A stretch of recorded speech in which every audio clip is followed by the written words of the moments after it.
मध्य प्रदेश के लिए खुशखबरी, क्योंकि मध्य प्रदेश सरकार ने अपना बजट पेश कर दिया है और वित्त मंत्री ने जो शुरुआत किया है, कहा है कि हर हाथ को काम, हर हाथ को काम, हर उपज को दाम, हर हाथ को काम, हर उपज को दाम, नारी को निर्णय का अधिकार, नारी को निर्णय का अधिकार, युवाओं के हौसलों का प्रसार, युवाओं के हौसलों का प्रसार, अब संचार का विस्तार, हर घर जल आपके द्वार, हर घर जल आपके द्वार, स्वास्थ्य सेवाओं में सुधार, स्वास्थ्य सेवाओं में सुधार, जन कल्याण सुदृढ़, जन कल्याण सुदृढ़।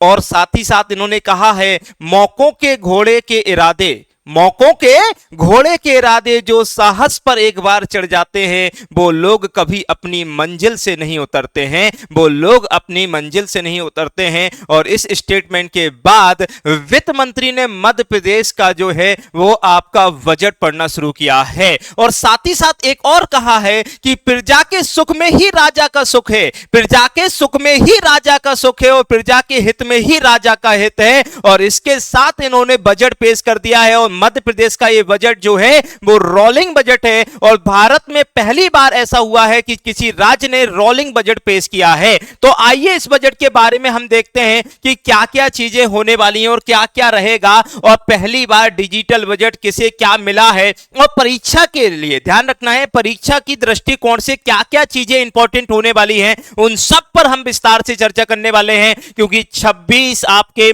मध्य प्रदेश में किसको कितना मिला है, किसान भाइयों के लिए क्या है, शिक्षा में क्या है, कितनी वैकेंसी आने वाली है और आम आदमी की झोली भरेगी या आम आदमी की झोली पे डाका डाला जाएगा, आज इस पर हम चर्चा करने वाले हैं। आज हम इस पर चर्चा करने वाले हैं कितना आपकी जेब भारी होने वाली है, कितना आपके मध्य प्रदेश के ऊपर कर्जा बढ़ने वाला है और लाडली बहना योजनाओं के लिए कितना मध्य प्रदेश सरकार ने दिया है। हमारी लाडली बहनाओं के लिए मध्य प्रदेश ने फिर से दिल खोला है। तो अब की बार मैं कहना चाहता हूं कि भाई हमारे लाडला भैया के लिए भी कुछ खोल देना 2027 में। तो चलिए भैया आ जाइएगा फटाफट।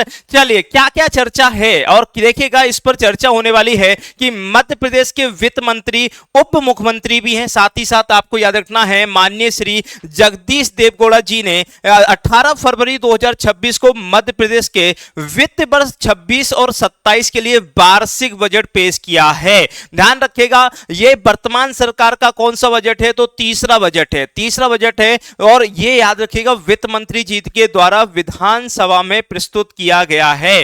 साथ में जो मोदी जी का संकल्प है और मोदी जी का संकल्प है कि भारत को 2047 में विकसित भारत बनाना है, उसी प्रकार से मध्य प्रदेश का भी संकल्प है 2047 के दृष्टिकोण को ध्यान में रखते हुए नवाचार से समावेशन और समावेशन से समृद्धि के विषय पर आधारित ये बजट है।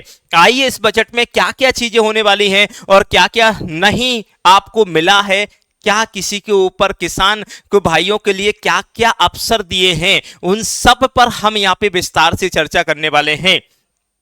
साथ ही साथ देखिएगा प्रमुख आंकड़े जो हमारे लिए इंपॉर्टेंट हो सकते हैं, हमारे एग्जाम की दृष्टिकोण से सबसे ज्यादा इंपॉर्टेंट हो सकते हैं, वो क्या है, तो बेटा ध्यान रखना है अर्थव्यवस्था।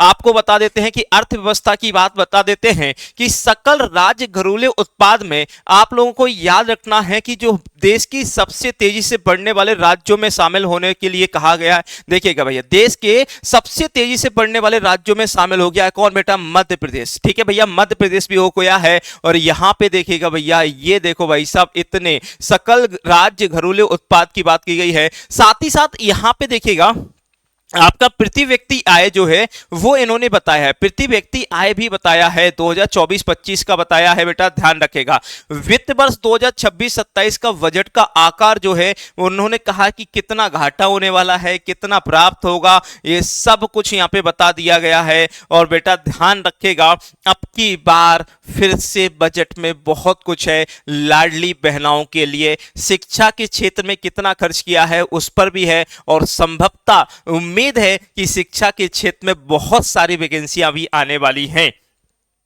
देखिएगा यहां पे पूरी तरीके से इन्होंने बताया है कि भाई देखिएगा राजस्व आपको याद रखना है, पूरा का पूरा बताया गया है क्या कैसा होने वाला है, किस तरह से कंडीशन रहेगी, ये पूरा इन्होंने अपने स्लाइड में बताया है। साथ ही साथ देखिएगा राजकोष की घाटा, ठीक है भैया, कितना रहने का है ये भी इन्होंने बता दिया है कि राजकोष की घाटा जो है भैया ध्यान रखना है कितना रहने का संभावना है। इसके अलावा देखिएगा देखिएगा कुल ऋण, ध्यान रखना है कुल ऋण सकल राज्य घरेलू उत्पाद का प्रतिशत बताइएगा भैया। देखिएगा यहाँ पे सारी चीजों इन्होंने परसेंटेज के बेसिस में भी बता दी गई है, ठीक है बेटा, ध्यान रखिएगा।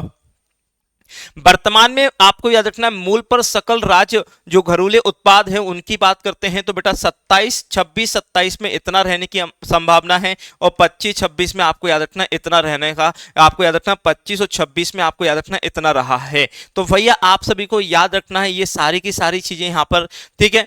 इसके बाद देखेगा वर्तमान मूल पर प्रति व्यक्ति आय अगर देखा जाए तो 24-25 की आपको इंपॉर्टेंट रहेगी, याद करना पड़ेगा क्योंकि पेपर में क्वेश्चन पूछने की संभावना बन रही है, ठीक है बेटा, क्वेश्चन पूछने की संभावना बनेगी। एमपीपीएससी आपको ध्यान रखना है, साथ ही साथ व्यापम के जितने भी पेपर होने वाले हैं उन सब में अब क्वेश्चन पूछे जाएंगे। अब देखो इनका कंपेयर जो है वो 2016 से भी किया जा सकता है। 2016 में पूछा जा सकता है कि वर्तमान में जो मूल आपकी प्रति, ठीक है, व्यक्ति आय है वो 2016-17 में कितनी थी, ठीक है बेटा। इसमें परसेंटेज भी पूछा जा सकता है कितने परसेंट बढ़ गई है, तो ये सारी चीजें आपको ध्यान रखना है, ठीक है बेटा। ये सारी की सारी चीजें आपको अच्छे से ध्यान में रख के चलना है। इसके बाद देखिएगा आप हमेशा एक बात तो सोचते होंगे सर इतना पैसा सरकार के पास आता कहां से है और ये पैसा कहां पे खर्च कर देती है सरकार। कहती है हमने इतने अरब रुपए इतने करोड़ रुपए यहां पे खर्च कर दिए, पर सरकार के पास पैसा आया कहां सर से।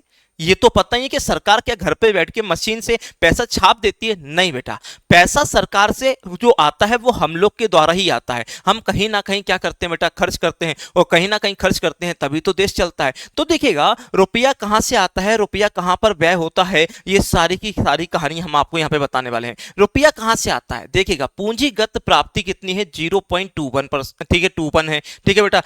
स्वयं का कर राजस्व कितना है 0.30 है। इसके बाद देखिए वित्तीय आपको याद रखना है, या बंटवारा जो आपका कर होता है वो कितना है 0.29 है। इसके बाद स्वयं का गैर कर कितना है 0.06 है। अनुदान सहायता कितनी है तो 0.14 है। इतना है, ये पैसा यहां से आ रहा है, ये पैसा भाई साहब आपको याद रखना यहां से आ रहा है। भाई साहब कहां जाएगा पैसा, आपन कहते हैं सर हमारा तो पैसा यहाँ चला जाता, हमारा पैसा यहाँ चला जाता है, ठीक है, पर यहाँ पे सरकार का पैसा कहाँ कहाँ कितना कितना खर्च हो रहा है वो देख लो भैया। यहाँ पे बुनियादी ढांचे में 0.11, ठीक है, कृषि पर 0.09%, ठीक है, याद रखना है। अगर हम कहें तो हेल्थ की बात करते हैं तो बेटा ध्यान रखिएगा हेल्थ की अगर बात करें तो यहाँ पे देखो कृषि में 0.09, ठीक है, स्वास्थ्य में 0.13, शिक्षा में 0.10, ठीक है बेटा, याद रखना है। और सामाजिक क्षेत्र में 0.05, ठीक है, शहरी एवं ग्रामीण क्षेत्र में 0.14, ठीक है बेटा, याद रखना है। इसके अलावा अगर कहा जाए संस्कृति वगैरह में 0.005, रोजगार क्षेत्र में 0.01, रोजगार क्षेत्र में 0.01, ये देख रहे हो, ठीक है। सामान्य सेवाओं में 0.09, अन्य सेवाओं में 0.04, ठीक है बेटा। ब्याज भुगतान, ब्याज देना, भुगतान करना पड़ेगा क्योंकि कर्ज इतना हो गया है तो 0.08, और पेंशन में 0.07, और ऋण ध्यान रखना है 0.08। इतने आपको याद रखना है, ऐसा पैसा हमारा जो है वो जा रहा है। इसके बाद देखिएगा सबसे पहली बात है कि आज जैसी बजट पेश किया वित्त मंत्री जी के द्वारा, तो सबसे पहले उन्होंने बताया कि आज का जो बजट है वो किस पर आधारित होने वाला है। जी फॉर आपको याद रखना है गरीब कल्याण मिशन, मतलब आपको याद रखना है यहां पे कहा गया है कि गरीब कल्याण मिशन किया जाएगा। साथ ही साथ आपको याद रखना वाई की बात कर लेते हैं तो युवा शक्ति मिशन, ठीक है बेटा, युवा शक्ति मिशन ये मध्य प्रदेश सरकार कह रही है, मध्य प्रदेश सरकार कह रही है, ध्यान रखिएगा।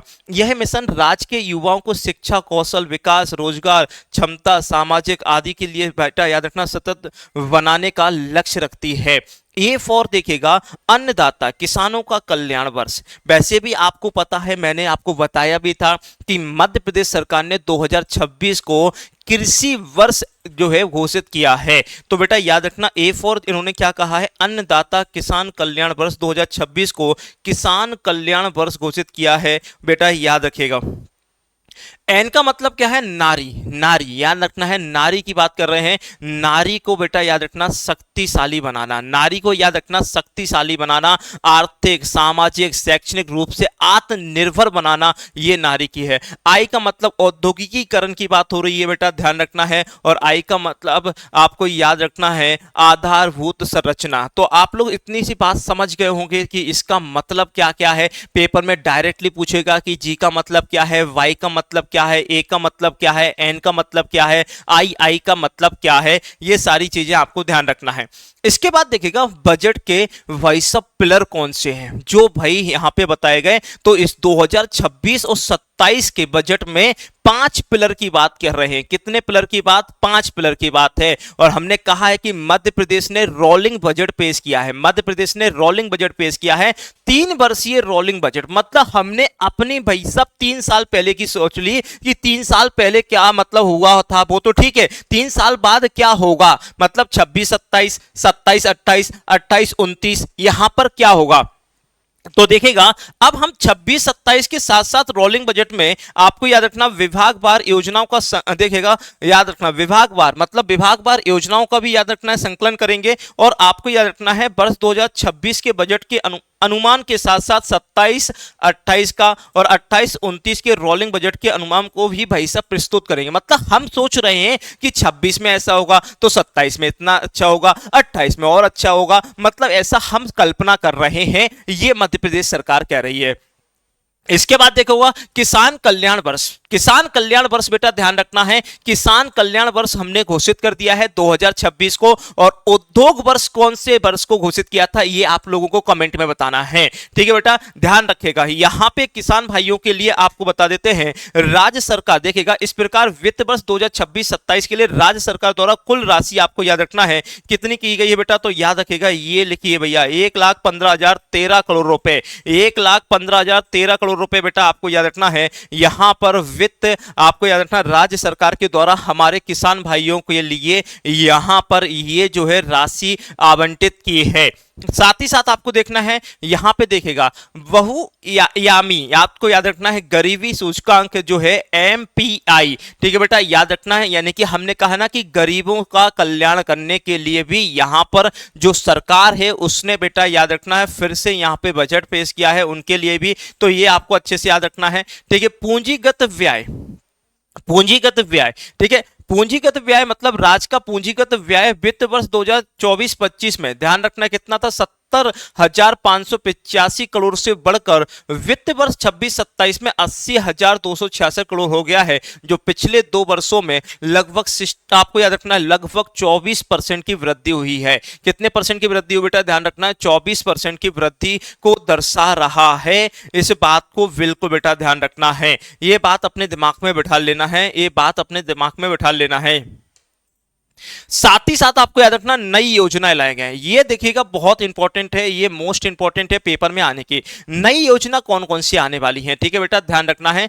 ग्रामीण क्षेत्रों में आपको याद रखना है 46,000 करोड़ रुपए मूल की भूमि के अधिकारों का पंजीयन, ठीक है, कराने हेतु 3,800 करोड़ रुपए प्रावधान किए गए हैं बेटा, ध्यान रखेगा। एक देखिएगा ये आपके लिए इंपॉर्टेंट रहेगी, पेपर में क्वेश्चन पूछा जा सकता है। द्वारका नगर योजना हेतु 3 वर्षों में कितने करोड़ रुपए खर्च किए जाएंगे, तो 5,000 करोड़ रुपए। कितने बेटा 5,000। एक है यशोदा योजना, पिछले आपको याद रखना आगामी 5 वर्षों में कितना बेटा 6,600 करोड़ रुपए और 26-27 में खर्च करने का प्रावधान भी दिया गया है, ठीक है।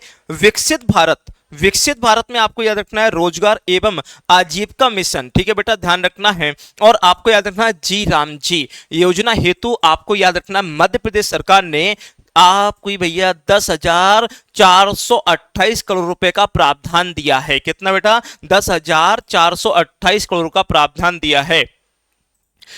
अन्य महत्वपूर्ण जो आपके लिए पेपर में हिसाब से देखिएगा, मैंने पूरा का पूरा आपका बजट स्टडी किया, स्टडी करने के बाद जो मुझे लगा सबसे इंपॉर्टेंट है, जो हमारे एग्जाम से संबंधित चीजें हैं वो हम आपके यहां पर लेकर आए हैं। तो हो सकता है चीजें देखिएगा पूरी हम आपको जितनी इंपॉर्टेंट है वही चीजें आपको दे रहे हैं, तो बिल्कुल बेटा याद रखना है बहुत सारी इंपॉर्टेंट चीजें यहां पर है। जैसे आपको भाई पेपर में अगले देखना आपको जैसे पीएससी वगैरह देने जाओगे, एमपी पुलिस देने जाओगे या आप व्यापम का कोई पेपर देने जाओगे पूछेगा द्वारका नगर योजना में बताओ 3 वर्षों में कितने करोड़ रुपए खर्च करने की बात कर रहे हैं, यशोदा योजना में कितने करोड़ रुपए खर्च करने की बात कर रहे हैं। जी राम जी भैया ध्यान रखना, जिसे हम पहले मनरेगा के नाम से जानते थे, ठीक है बेटा, तो ये आपको ध्यान रखना है। इसके बाद अगर हम बात करते हैं तो बेटा ध्यान रखेगा यहां पर वन भूमि से ध्यान रखना है अतिक्रम को हटाकर, मतलब जो हमारी वन भूमि है वहां पर जितना भी अतिक्रम है उसको हटाकर वहां पे पौधे लगाए जाएंगे। उस क्षेत्र को याद रखना है बेटा, याद रखना है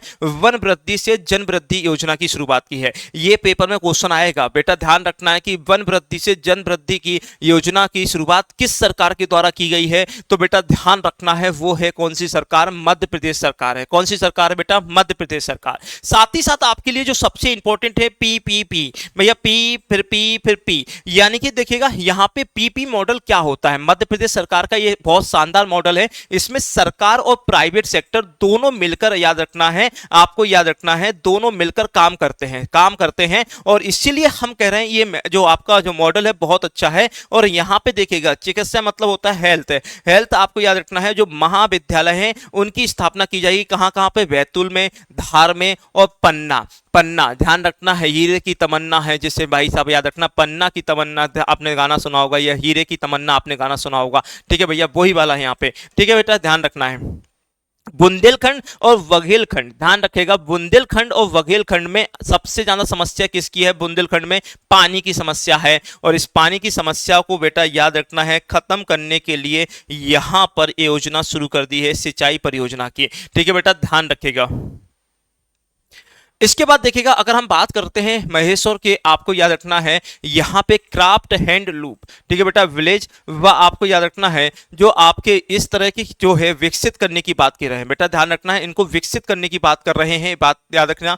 ग्वालियर में टेलीकॉम आपको याद रखना है इसकी स्थापना की जाएगी वर्ष 2028 में, ठीक है वर्ष 2028 में उज्जैन में आपने देखा होगा सिंहस्थ मेला होना है, जिसके लिए आपको याद रखना है 3060 करोड़ रुपए आवंटित किए गए हैं। लो भैया लाडली बहनाओं देख लो भैया, मध्य प्रदेश की जितनी भी लाडली बहनाएं हैं उन सब के लिए फिर से खुशखबरी है कि आपके लिए इस बार भी बजट में 23,882 करोड़ रुपए का आवंटन किया है। तो हमारी लाडली बहनाओं को मुबारक हो जो अभी आपको आई थिंक 1500 रुपए आपको मिल रहे हैं। मैं कहना चाहता हूं सरकार से कि लाडली बहनाओं के साथ साथ हमारे लाडले भैयाओं को भी थोड़ा सा ध्यान दे लो क्योंकि उनको भी जरूरत है, ठीक है। साथ में आपको याद रखना है कक्षा 8वीं तक के बच्चों को याद रखना है फ्री, आपको याद रखना है पैक दूध देने का भी अनाउंसमेंट किया गया है। साथ में आपको ध्यान रखना है ये आपको याद रखना है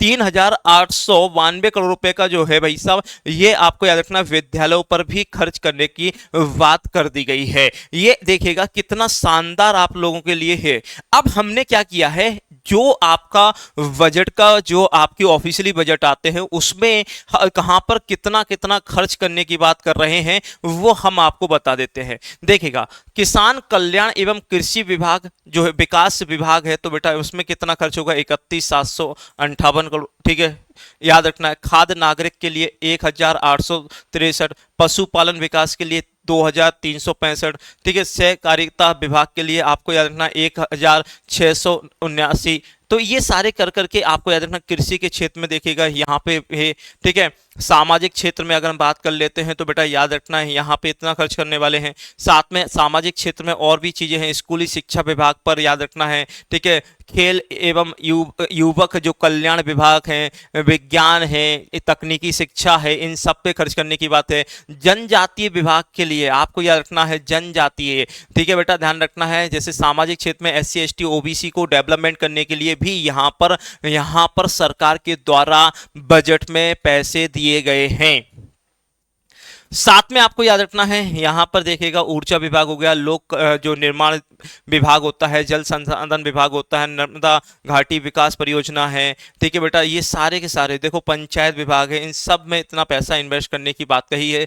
संस्कृति है, रोजगार में भी आपको ध्यान रखना है, इतना सारा पैसा जो है वो खर्च किया जा रहा है, ठीक है बेटा। ये नॉर्मली आपको ध्यान रखना है, इतनी सारी चीजें हैं जो यहाँ पर इतना पैसा जो है बेटा खर्च किया जाएगा, ठीक है बेटा। विशेष बजट प्रावधान वित्तीय वर्ष वर्ष 26 और 27 की बात अगर हम करेंगे तो अनुसूचित जाति जनजाति, ध्यान रखना, अनुसूचित जनजाति और जाति का बजट जो है देखेगा यहाँ पे इस तरह का है। सामान्य के लिए 57% है, अनुसूचित जाति जनजाति के लिए 26% है, अनुसूचित जाति के लिए 17% है। ठीक है बेटा। जेंडर बजट में अगर कहा जाए तो ये है, चाइल्ड बजट में इतना दिया गया है, और स्थानीय निकाय को ध्यान रखना है, राज्यों करों के हिस्से की आप अगर कहा जाए राशि कितनी मिलेगी ये है। तो ये पूरा का पूरा हमने बहुत विस्तार से चीजें आपको दी हैं, बहुत सारी चीजें यहाँ पर आपको दे रहे हैं। ठीक है। इसके अलावा फिर मैंने एक आपको बता देते हैं कितनी राशि कहां पर किस किस में भाई इन्वेस्ट की जा रही है। तो ये पूरा का पूरा जो है एक आपको याद रखना है पीडीएफ बना है। अब देखो हम आपसे क्वेश्चन पूछना चाहते हैं, वो क्वेश्चन जो इससे संभवतः क्वेश्चन बन सकते हैं। ठीक है बेटा, इससे क्वेश्चन बन सकते हैं कि बजट 26-27 में कुल विनियोग की राशि कितनी है। ठीक है बेटा, जल्दी से बताना है ए बी सी डी में से क्या आंसर रहेगा। तो अगर हम इस पे बात करते हैं तो बेटा ध्यान रखिएगा, इसका जो आंसर होने वाला है टोटल की अगर बात करें तो भैया देखेगा। ठीक है, अब देखो यहां पे देखेगा कितना है, तो बेटा ध्यान रखेगा ये आपका आंसर क्या रहेगा, B is the right answer रहेगा। ठीक है बेटा, B is the right answer रहेगा। ठीक, इसके बाद देखिएगा बजट 2026-27 में राजस्व अधिशेष कितना रहेगा। ठीक है बेटा, ध्यान रखना है। तो इसका जो आंसर हम देखें तो 4 देखेगा 44.42 करोड़ है। 54 पॉइंट अगर कहा जाए तो बेटा याद रखना है। ठीक है, 54,505 है, 3,800 है, 10,000 आपको याद रखना है, 400 करोड़ रुपए है। तो इसकी अगर हम बात करते हैं तो बेटा याद रखना है यहाँ पे आप सभी को अच्छे से याद रखेगा, इसका आंसर जो रहेगा वो ए इज द राइट आंसर रहेगा। ठीक है बेटा, वर्ष 2026-27 में, ठीक है बेटा ध्यान रखना, वर्ष 2026-27 में राज्य का सकल राज्य घरेलू उत्पाद जो है वो कितना रहेगा, कितना रहेगा बेटा ये बताना है आपको, जल्दी से फटाफट आंसर देना है। ठीक है, तो ये कितना रहेगा तो ये भी हम आपको बता ही देते हैं। तो इसका जो आपको आंसर रहेगा बेटा ध्यान रखना B is the right answer रहेगा। ठीक है बेटा, B is the right answer रहेगा। इसके अलावा देखिएगा अनुसूचित ठीक है जनजाति हेतु कितनी राशि का आवंटन किया गया है। तो बेटा ध्यान रखना है इसमें जो आंसर रहने वाला है वो क्या रहेगा बेटा, ध्यान रखेगा सी इज द राइट आंसर रहेगा। 47,429 करोड़ रुपए, 47,429 करोड़ रुपए जो है वो किया गया है। इसके बाद देखिएगा बजट जो है 26-27 का मुख्य फोकस किस सिद्धांत पर आधारित किया गया है। तो किस सिद्धांत पर आधारित किया गया है तो बेटा ध्यान रखना है इसका आंसर अभी हाल जस्ट मैंने बताया था, जी फॉर जो है बाई ANII। ठीक है बेटा, ध्यान रखना है सी इज द जो राइट आंसर होने वाला है। चलिए एक क्वेश्चन मैं आपको होमवर्क में दे रहा हूं कि देखो है आ गया ना क्वेश्चन। ठीक है, GYANI में से आपको बताना है वाई का अर्थ क्या है। ठीक है बेटा, वाई का अर्थ क्या है ये आप लोगों को बताना है। साथ ही साथ एक क्वेश्चन और दे रहा हूं मैं आपको, ध्यान रखना है। ठीक है बेटा, एक क्वेश्चन और दे रहा हूं 7 नंबर का, ये आपको अच्छे से ध्यान रखिएगा। ठीक, अगर आपने अभी तक सोशल मीडिया प्लेटफॉर्म्स फॉलो नहीं किए हैं तो जल्दी से फॉलो कर लीजिएगा। ये सारे से सारे आपके अपने सोशल मीडिया प्लेटफॉर्म हैं, इनको जल्दी से फॉलो कर लीजिएगा। साथ ही साथ जितनी भी आपकी अपडेट हैं, जितनी भी आपकी वैकेंसी आती है, यूट्यूब की PDF होती है, सारी की सारी आपको यहाँ पर बेटा याद रखना है मिल जाती है। इसलिए टेलीग्राम चैनल को जल्दी से ज्वाइन कर लीजिएगा। साथ में अगर आप कोई भी कोर्स लेना चाहते हैं तो आप यहाँ से ऑनलाइन कोर्स ले सकते हैं, यहाँ से बुक परचेस कर सकते हैं, और यहाँ से आपको बता देते हैं ऑनलाइन सपोर्ट रहेगा, यहाँ से आपको ऑफलाइन सपोर्ट मिल जाएगा। और अभी क्योंकि महाशिवरात्रि के पावन अवसर पर 30% का डिस्काउंट चल रहा है ऑफलाइन पर, तो आप आकर अपनी सीट भी ऑफलाइन में बुक करा सकते हैं क्योंकि नए बैचेस प्रारंभ भी हो चुके हैं। तो कैसी लगी आपको जानकारी? आई होप, उम्मीद है कि आपको ये सेशन बहुत अच्छा लगा होगा। अगर सेशन अच्छा लगा हो तो एक बार लाइक और शेयर जरूर करें। धन्यवाद।